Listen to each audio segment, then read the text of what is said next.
I think some of the first friendships I've had that have both parties okay with a little bit of conflict are here in the Bay Area, and there's actually a surprising amount of friendships that I have that are like that. But yeah, all friendships before that, it was almost no conflict, and there was some, but it was not talked about. It just sort of happened, and then it was over, and then we were still friends.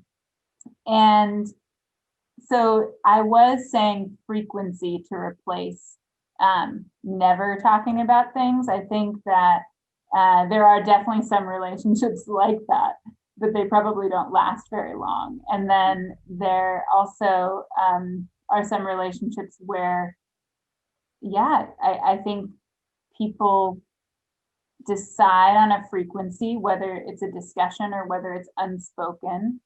And I think that could be a certain level of healthy. And one of the reasons I think that is I think having enough experiences with that friend in between the conflicting experiences can remind you of why you want to fight for the friendship or work hard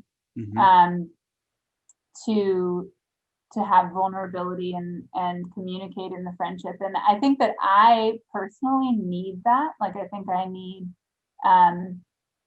like some space from the conflicts in order to have energy in the friendship.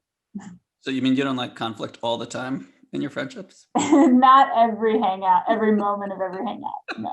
I don't understand that. That's crazy, but okay.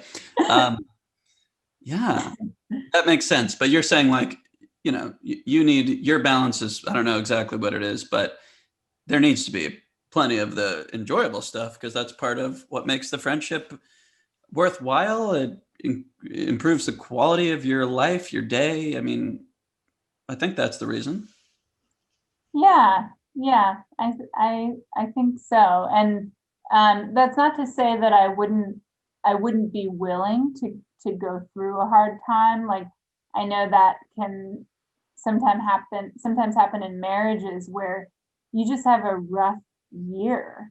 And even if there are little moments of happiness within that year, there is still, like, with somebody that you're romantically involved with, there's more at stake when you're going through a rough time. Like, there's the question of intimacy and physical touch and all of that, which is sort of hard to do. There's a big thing in your mind that you disagree on or that you feel conflicted on. But in a friendship, it's a little bit more like getting dinner or hangouts and things like that, which I think can be easier to do when there's a conflict on both of the friends' minds. I don't know. I'm just kind of riffing off of that. I'm thinking about what you're saying, and I'm like wondering, thinking about the difference between a romantic partner and like a friend. And there's many different types of friends and levels of closeness as well. But it's like we all need certain experiences, social experiences in our lives. And I'd say if you look at the pie of social experiences, that includes your intimate partner, includes all of your friends and even community and stuff. There's some people, friends, whose almost job it is in your life is to provide escape, laughter, pleasantness. There may be some friends within that pie of experiences that provide more growth. And then usually an intimate partner, I think this is right, but I could be wrong here, is one in which you can have some conflict and growth. Although I've learned not to assume things about people's intimate relationships because some people do things super different than I do.